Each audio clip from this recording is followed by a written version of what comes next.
السلام عليكم. الصلاة والسلام على سيدنا محمد وعلى آله وصحبه أجمعين.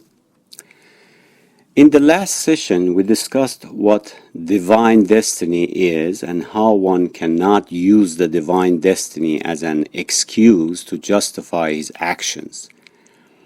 And then along the same line, interpreted what يُضِلُّ مَنْ يَشَاءُ وَيَهْدِي مَنْ يَشَاءُ means, and explained it through other verses of the Quran, and why Allah subhanahu wa ta'ala attributes it to himself.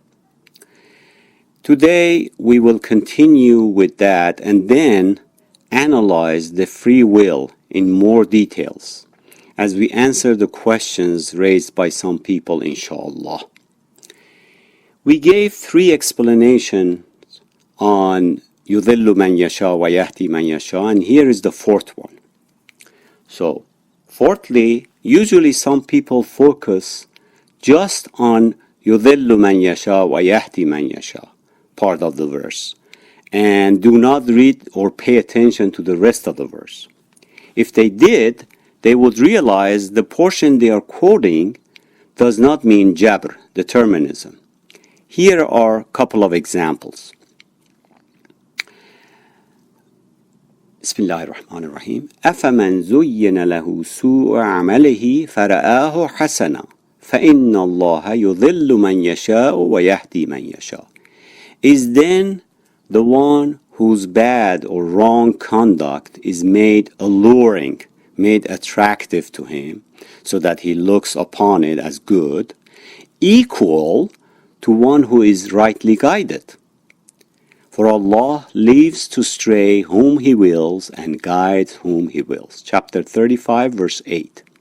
Here the verse asks that in the eyes of God and in His scale of justice, is the one who does wrong deeds, evil deeds, and he sees it as a good deed, justifies it as a good deed because it's made attractive to him, by shaitan and his own nafs, the same as the one who is rightly guided, the one that's not tricked and deceived by shaitan and his own nafs.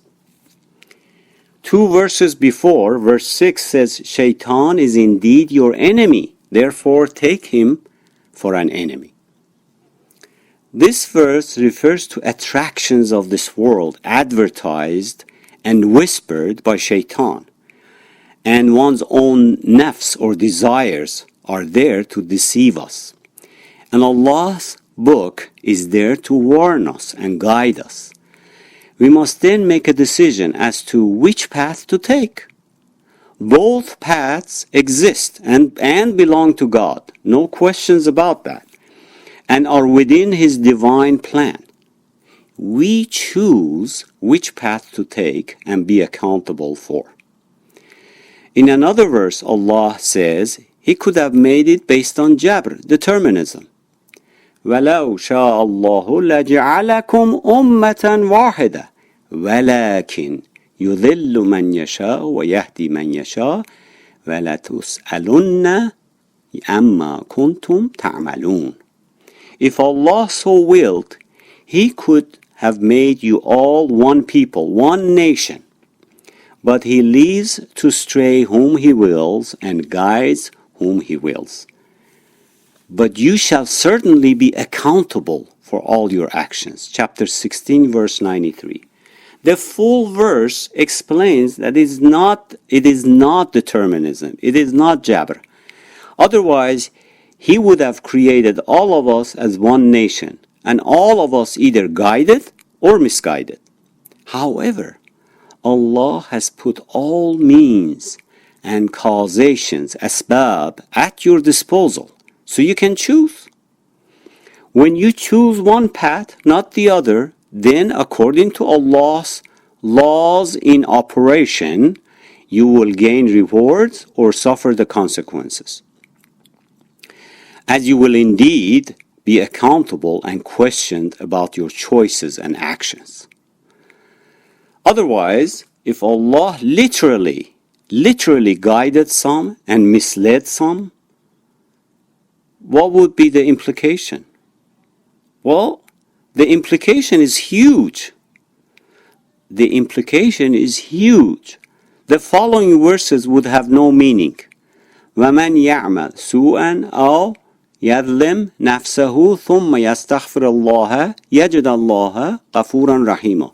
He who does evil or wrongs himself and then asks forgiveness of Allah will find that Allah is the forgiver, the most merciful. Chapter 4, verse 110. If Allah leads someone astray or leaves no choice for someone in his action, then asking for his forgiveness in above verse is meaningless. How about this one? وَلَوْ شَاءَ اللَّهُ لَجَعَلَكُمْ أُمَّةً وَاحِدَةً وَلَكِنْ لِيَبْلُوَكُمْ فِيمَا آتَاكُمْ فَاسْتَبِقُوا الْخَيْرَاتِ. If Allah had willed, He would have made you a single people nation. But His plan is to test you in what He has given you. So strive as in a race in all virtues, good works. Chapter 5, verse 48. This verse clarifies two things. One, that Allah, as we said before, could have made us by jabr to be all good doers, all people everywhere. But He did not. And the reason is in the next part of the verse, which says, so He can test us based on what He has given us. Some with poverty, some with wealth, some with looks, some with knowledge, some with power, some with fame, etc., etc. Therefore, He did not create us all the same. If it was determinism, as some people misunderstand by يُضِلُّ مَنْ يَشَاءُ وَيَهْدِي مَنْ يَشَاءُ, and had He already decided for us, then why test us with what He has given us? This verse would be meaningless as well. The next verse even talks about the purpose of us being here. الذي خلق الموت والحياة ليبلوكم أيكم أحسن عملا.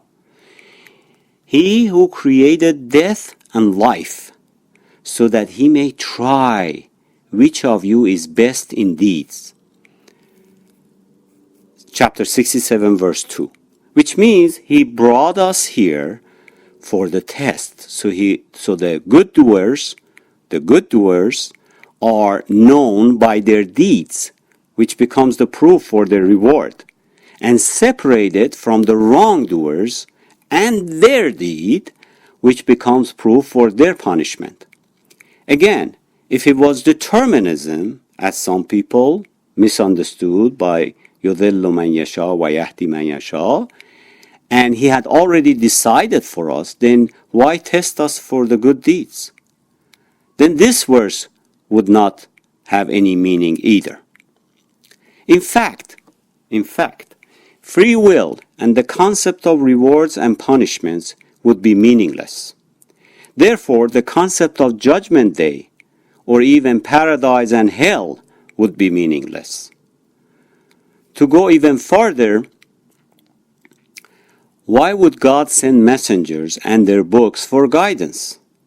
In fact, what would be the purpose of creating us and putting us on earth? You get the picture. Without getting into details of why we were created, why we are here, and where we are going, as we have discussed in detail in another session, we suffice to say that Allah did not put us on earth without a purpose, plan, and destination. As such, He has given us the free will and the tools, the instruction manual on how to live a righteous and happy life, and all the things that can be blessing or distractions, and all the allure, attraction of this world, plus the awareness of His laws in operation, so we can reach the goal we have chosen using our minds, nafs, and the asbab, means and causations provided by Allah. Our decision is reflected in Allah's divine plan and destiny, as we discussed. I'll repeat. Our decision is reflected in Allah's divine plan and destiny, as we discussed. Now, a question was asked that, okay, but what triggers one to do bad deeds and one to do good deeds? Who planted that thought in our minds? Why would someone think about stealing, for example, and the other does not? Didn't God plant such thoughts in each person's mind? Otherwise, what would drive a person to have such thoughts? Good or bad. Hence, good or bad decisions. The person who asked the question was alluding that at the end there is determinism in all of us and our actions. By now, having sit through the past session and the steps we went through so far, you should have the answer, but we will elaborate a bit more. The person asking this question makes it sound like human beings are ultimately programmed, like robots, with thoughts that are somehow triggered according to certain conditions and environment, hence react accordingly.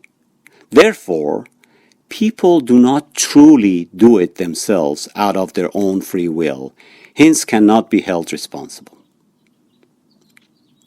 Firstly, let's say if that was true, now we're going to go through these steps answering this. Let's say if that was true and that God ultimately programmed these thoughts or the triggers for these thoughts in our mind, then as we indicated, the whole concept of reward and punishment, and in fact the whole creation of mankind would be meaningless. So would all the verses we mentioned above, striving in his cause, his test, his enjoining to do good and forbidding evil. Whoever does good will be doing good for himself and be rewarded, and the opposite, etc., etc. None of these will have any meaning. Secondly, mankind has made so many discoveries, made so many advances, built so much technology, has traveled to the moon, and discovered many cures. Don't you think a creature with such ability and caliber can create thoughts, good or bad, and then act on it? Don't you think he can choose to use or misuse all the asbab, means and causations around him at his disposal to reach a goal, good or bad? Is a murderer or thief programmed to kill or steal? Hence, because of that, he should not be punished? To suggest that God created this person for such purpose, and that is what programming would imply, is not only kufr, disbelief, but also absurd. God did create him. The man had no choice in that. He had no choice where he was born, and where and when he will die. That part is jabr, or programmed. God also made available to him everything that he had made available to other people, all the means and causations. But he chose a certain path, which took him to where he became a murderer or a thief. That was his choice, not God's.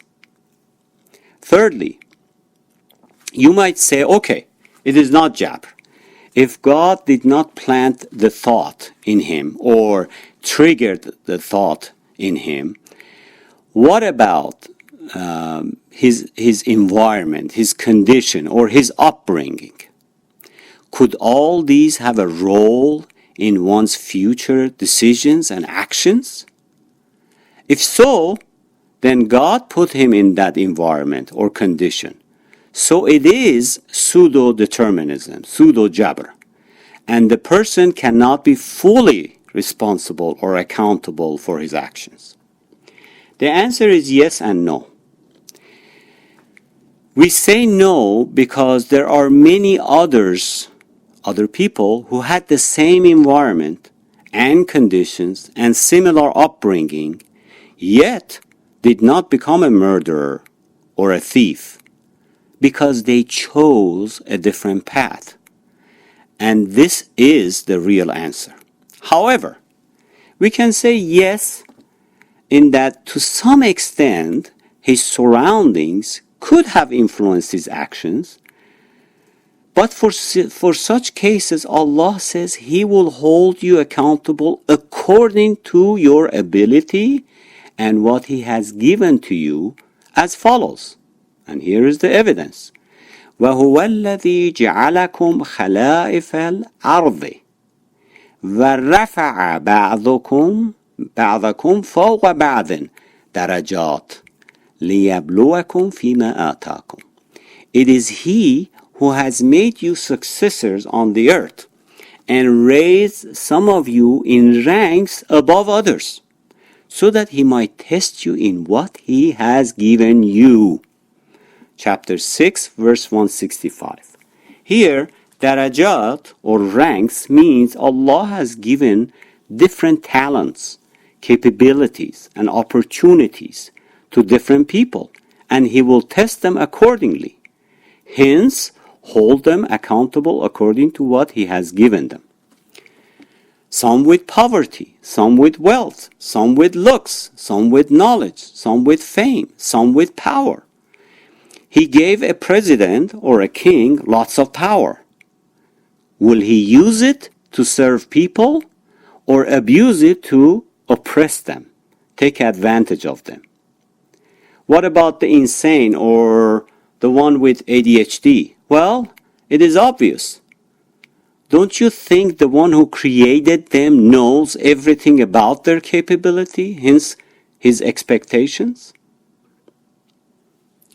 So, no one is expected to perform beyond the conditions he's been exposed to. Fourthly,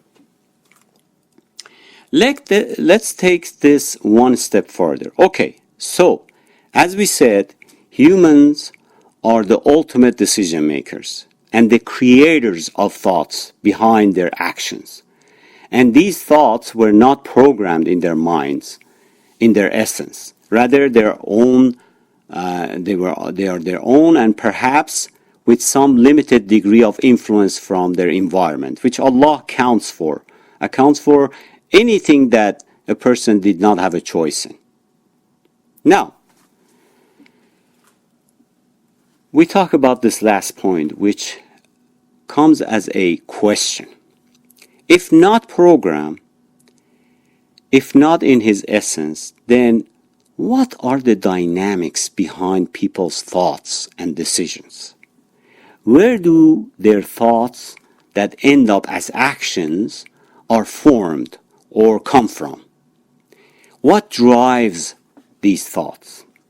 How does someone decide to be a moral, pious, upright person and another to be a thief, a cheat, a liar, or a murderer?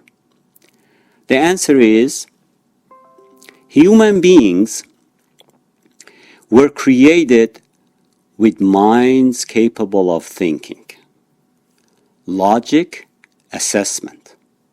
Minds capable of thinking, logic, assessments. Hence capable of making decisions, good or bad. Along with all this, human beings always tend to make what we call cost-benefit analysis in all their decision-making process, even from the very early childhood. You tell your 2-year-old girl, if she finishes her milk, you will give her her favorite cookie.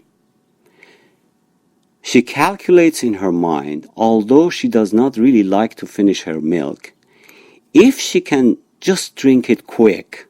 She gets the pleasure of eating her favorite cookie that she really wants now.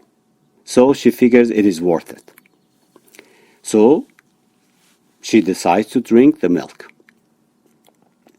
You tell your 8-year-old son, if he helps you with the yard work, you will take him to the zoo so he can see his favorite animals.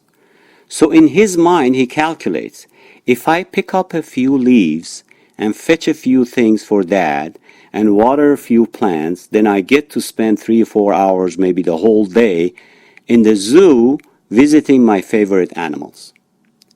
So he says yes and does it. This is how we are, and grow up to make so many decisions, good ones, bad ones, big decisions or small decisions based on the cost-benefit analysis. These decisions sometimes may be influenced by our conditions, education, environment, where we live, people around us, even through consultation with others, etc.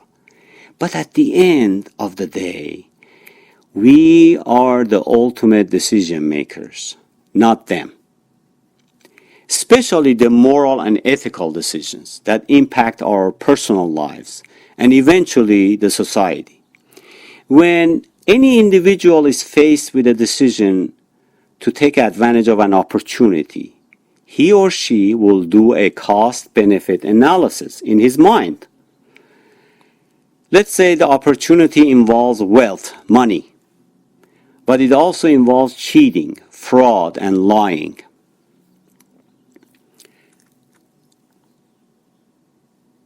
If the person is ethical, he will say, I know it is a lot of money, but it is wrong and illegal too.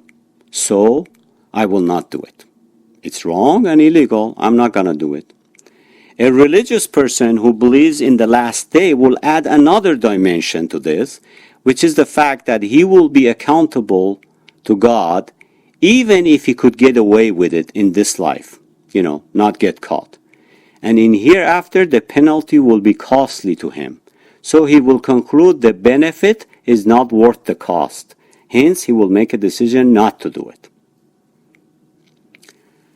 A criminal, on the other hand, will think differently. And he's the sole owner, creator of his thoughts. He will think there's a good chance I will get away with it.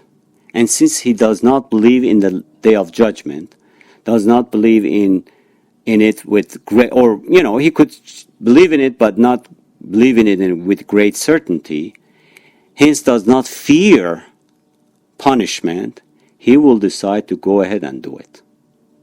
He will make this decision with an open eye and a sound mind based on his own cost-benefit analysis. You can take this example to either extreme or something minor or something big, a minor decision or a major decision. But know that the decision is made by the individual through all the things Allah has put in his disposal, as well as other people's disposal. By the way, all the punitive and criminal laws are made for people who are not ethical and moral in this world, in this life. And generally, these individuals do not truly believe in the day of accountability to God and fear his punishment. Another example, helping those in need comes from individuals who care for their fellow humans. And in case of the believers, there is the return in this world and multiple rewards in the hereafter as promised by God. And we're all businessmen and businesswomen. And based on the cost-benefit analysis, we decide to help others to gain the rewards. An individual who does not care and does not believe in rewards of next life will say, why should I help? Why should I share my hard-earned money? What's in it for me? How could then by any stretch of imagination say Allah programmed some individuals or their conditions in such a way that they do what they do. Did God make a rapist who he is?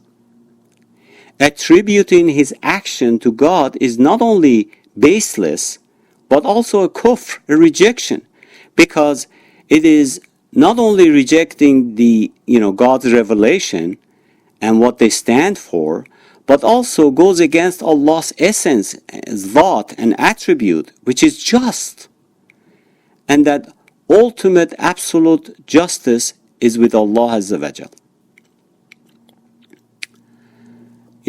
This is like saying, and I gave this example in Jalasa, a teacher comes in the first day of the class or semester and distributes the class syllabus and then reviews line by line all the lesson plan, the chapters, the exams, the timelines, the schedule, the homework, and the grading system. Then the class starts.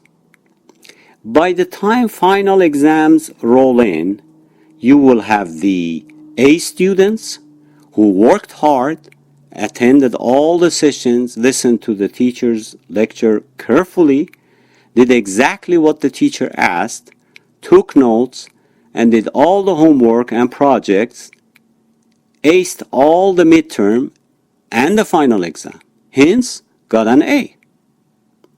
You then have the B students who do what the A student do, except made a few minor mistakes, perhaps in the exam, or did not know all the homework and got a B. You then have the C and D students who did not work as hard but passed the class, perhaps struggled with it, so the teacher spent some extra time with them because they were interested in learning and cared to pass the class. The last category is the F student, who decides not to show up for all classes, and when he does, not only he does not listen to the teacher, he often disrupts the class, he throws paper planes to others, does not do the homework, does not participate in the group project, does not care to learn, hence fails the exams.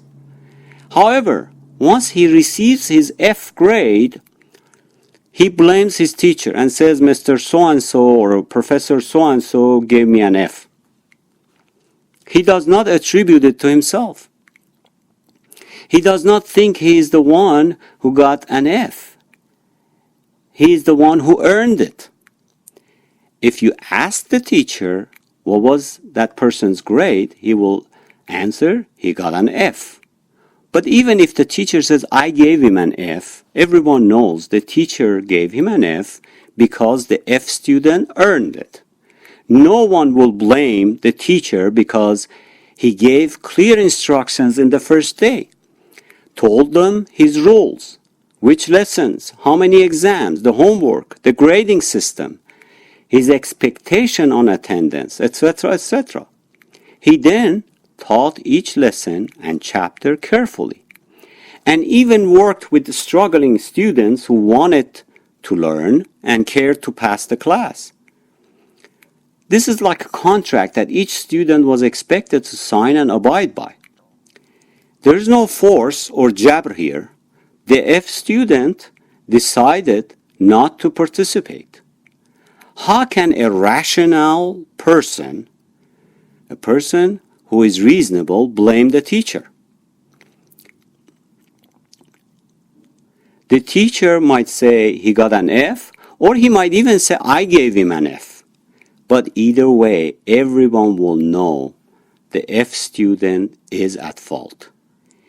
He and only he made the decision not to participate and earned an F grade. By the way, when Allah says in the Quran, فَإِنَّ اللَّهَ يُضِلُّ مَنْ يَشَاءُ وَيَهْدِي مَنْ يَشَاءُ, indeed Allah leaves to stray whom He wills and guides whom He wills. He speaks the same language. Same language. When He says He leaves to stray whom He wills, should be understood the same way that the person chose the wrong path and got lost.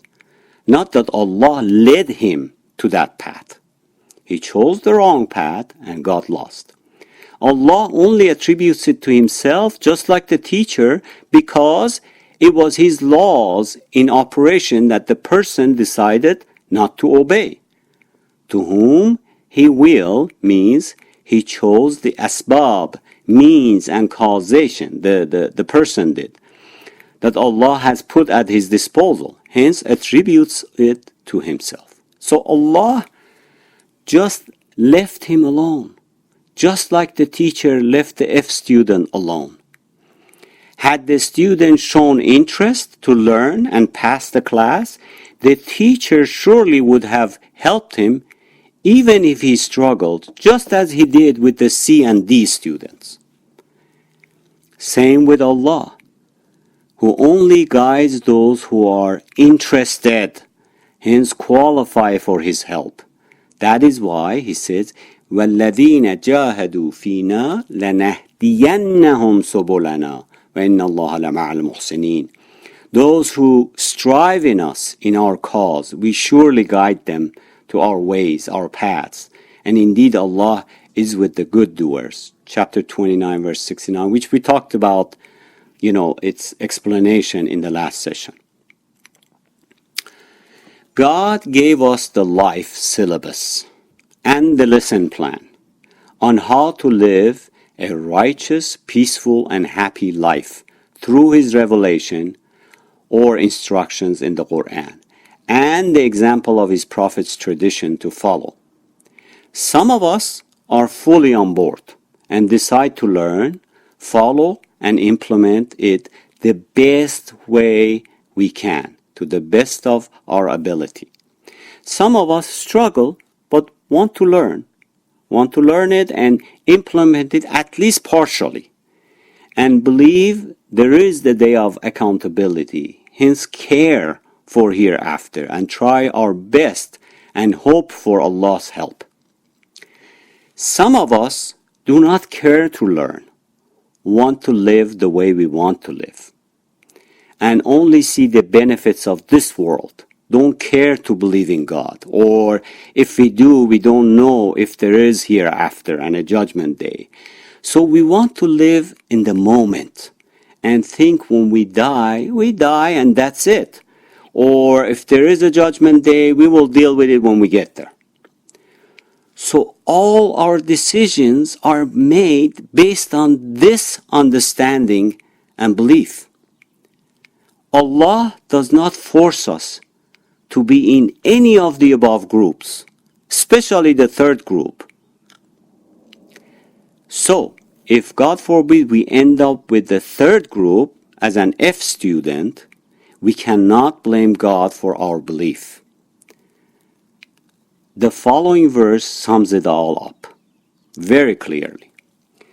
وَقُلِ الْحَقُّ مِنْ رَبَّكُمْ فَمَنْ شَاءَ فَلْيُؤْمِنْ وَمَنْ شَاءَ فَلْيَكْفُرْ وَقُلِ الْحَقُّ مِنْ رَبِّكُمْ فَمَنْ شَاءَ فَلْيُؤْمِنْ وَمَنْ شَاءَ فَلْيَكْفُرْ. Say, this is the truth from your Lord. Let whosoever will, whoever wants, believe, and whosoever will or want to disbelieve. Chapter 18, verse 29. There's no compulsion in religion and belief. We were not given a choice on when and where we were born. We will not be given a choice as to when and where we will die. It is all jabr, predetermined. However, in between these 2 points, we have free will on some things and some things not. Even, for example, Allah has given us free will to choose a religion or no religion, even to believe in Him as the Creator and Lord or not.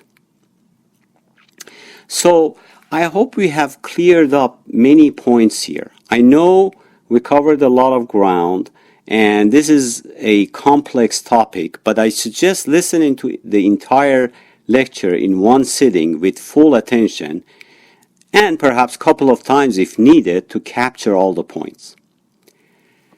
Now, I will pose the following question that has been asked multiple times, and it seems to be popular regarding the topic of Jabr and Ikhtiyar, free will and determinism. But given what we have covered in these two sessions, you should be able to answer it. In fact, consider it as a test. Pause after the question and see if you can answer it, and here is the question. If Allah Azza wa Jal has knowledge of our past and future, then He knows what we will do and where we are going, where we're going to end up. So then, there's no need to create this life, dunya, and creation of humans, because He already knows what we will do, our destiny. Hence, one would conclude this whole world and our lives on earth is based on Jabr, determinism, which opposes divine justice, as we have discussed. The only way to get around it is if we say Allah does not have the knowledge of what we will do. Then the concept of test and the reward and punishment makes sense. He tests us so He knows whom to reward and whom to punish. Can this be true? The answer to this question has been covered already, as we said. But before we elaborate on the answer, we need to clarify a few things. And I will not repeat those already covered, only offer a perspective specific to this type of questions on Jabr and Ikhtiyar. Firstly, we should take a look at ourselves, our interior and our exterior makeup. What are we made of? What do I mean by that? Let's talk about a simple example. When you look at your hand, it moves at your will. You want it to move up, it goes up. Move to the right, it goes to the right. Left, down, etc. All movements based on your will, irada. Irada based on your free will, ikhtiyar. Sometimes, due to some sort of sickness, or stroke, or old age even, your hands move or shake on its own, involuntarily.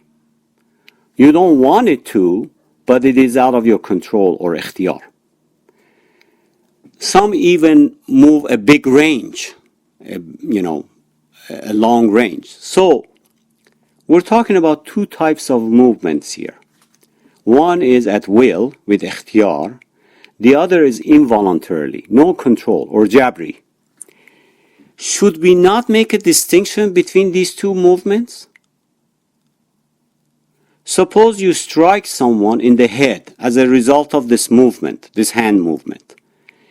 Is the outcome the same for both, whether you did it voluntarily or involuntarily? Of course not. There's no blame on you if you did it involuntarily by jabr. None will get upset or strike you back. However, if you did it at free will, with irada, ikhtiyar, then you are blamed for it. Is there no difference between these two movements and strikes? Of course there is. And there are many, many more examples.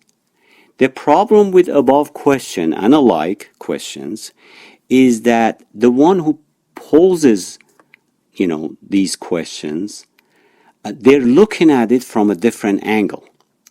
They go through it, they see it from the perspective of God's knowledge. They think because Allah is all-knowing and His knowledge is all-encompassing, including the future, then all these events must happen. Hence conclude with Jabr. Let's examine this closely and carefully and pay attention, close attention to what I'm about to say, which is kind of subtle and needs full attention. I know we covered it already in general form, but I need to repeat the specifics here. I know, for example, Allah knows that I'm going to record this lecture today at 7 p.m. He knew it from Azal, way before I was born. However, and here is what everyone, misses and needs to pay attention. However, he also knows that I have a choice to record or not. I have a choice to do it at 7 p.m. or another time.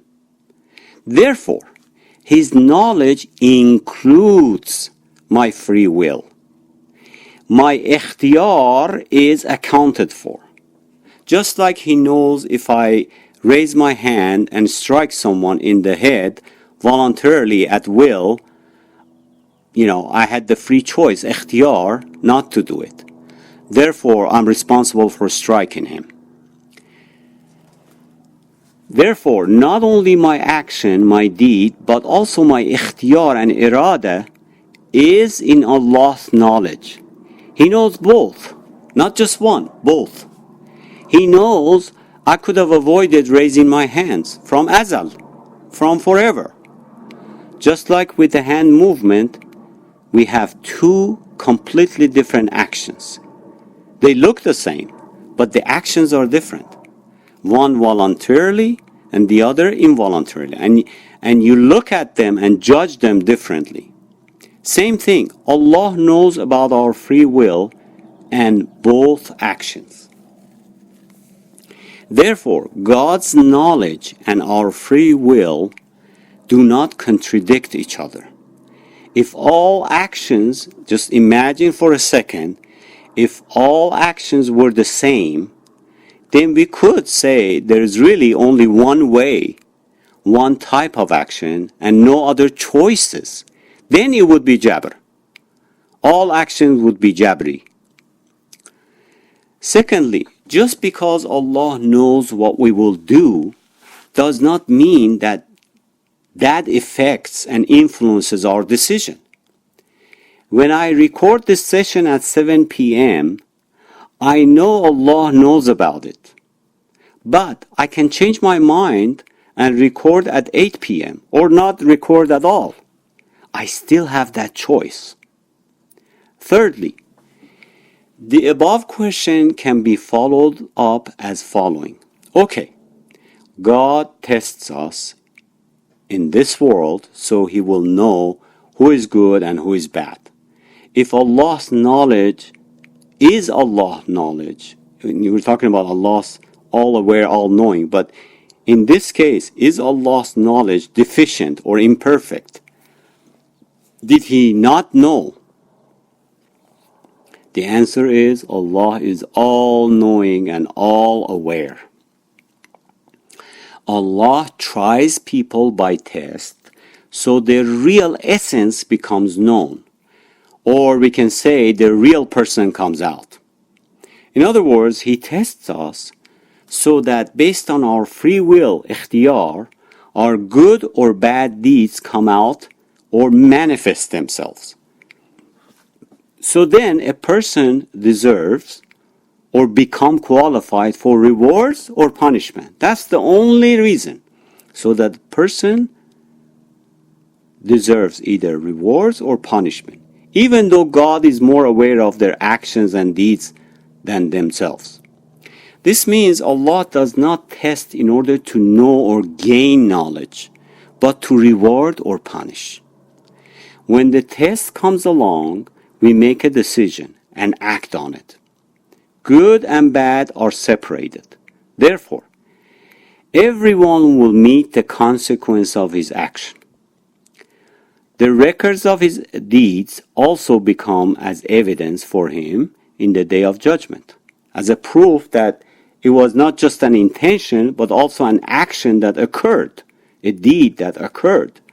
So the choice and free will is clear, and we talked about فَمَنْ شَاءَ فَلْيُؤْمِنْ وَمَنْ شَاءَ فَلْيَكْفُرْ. In the Quran, whoever wants will believe and follow the path of guidance, and whoever does not want and disbelieve has chosen a different path. The following verse summarizes it. مَنْ عَمِلَ سَيِّئَةً فَلَا يُجْزِي إِلَّا مِثْلَهَا وَمَنْ عَمِلَ صَالِحًا مِنْ ذَكَرٍ أَوْ أُنْثَى وَهُوَ مُؤْمِنٌ فَأُولَٰئِكَ يَدْخُلُونَ الجنة يرزقون فيها بغير حساب.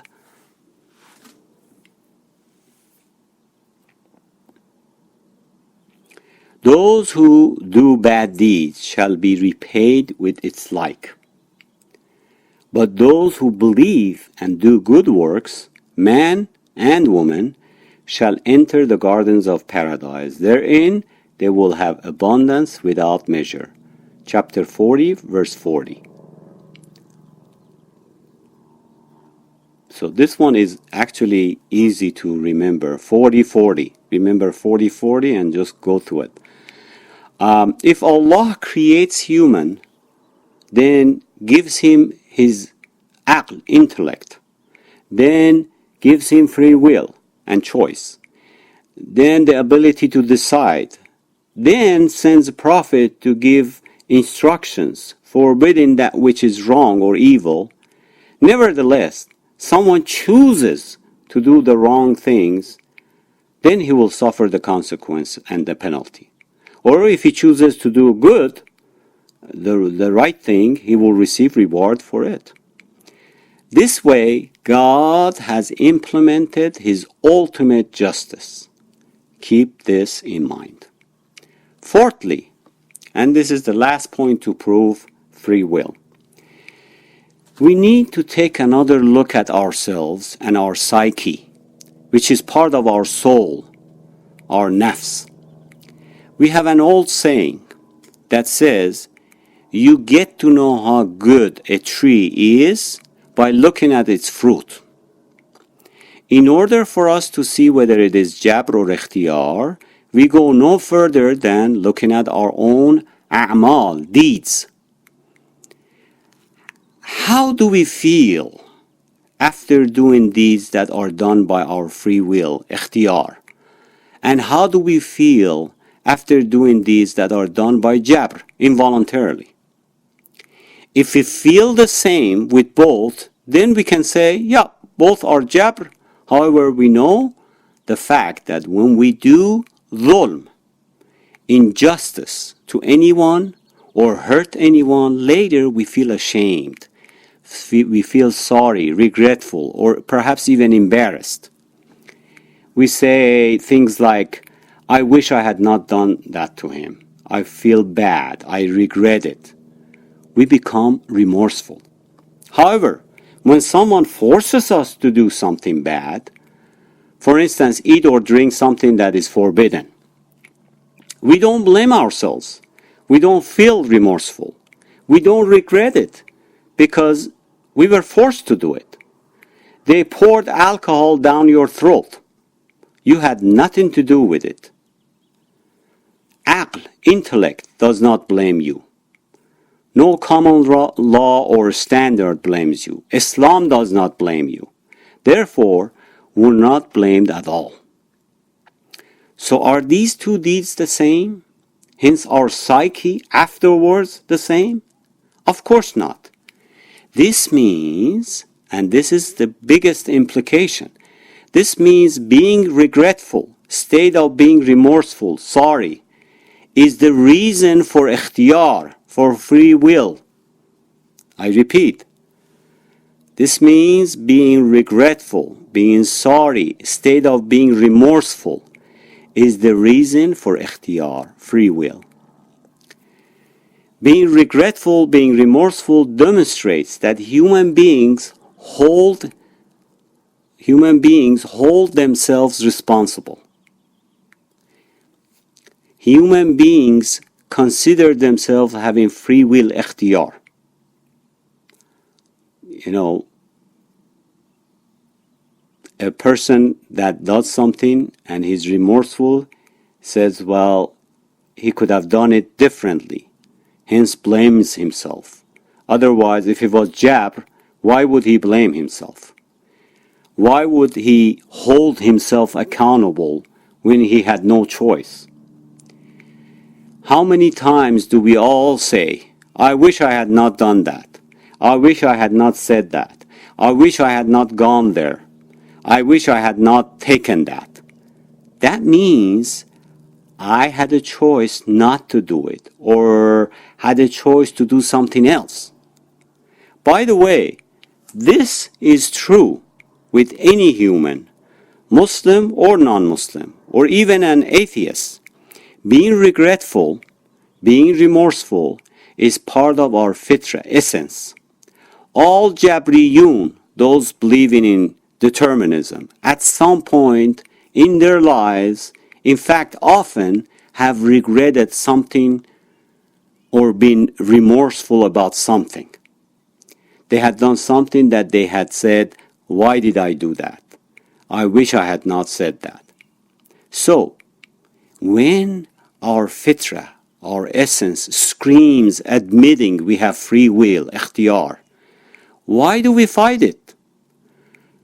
Why should we become Jabri? You yourself have blamed yourself on many occasions because you felt responsible. Then why keep saying it is Jabr? This logic is more than enough for those who are not seeking sophistry.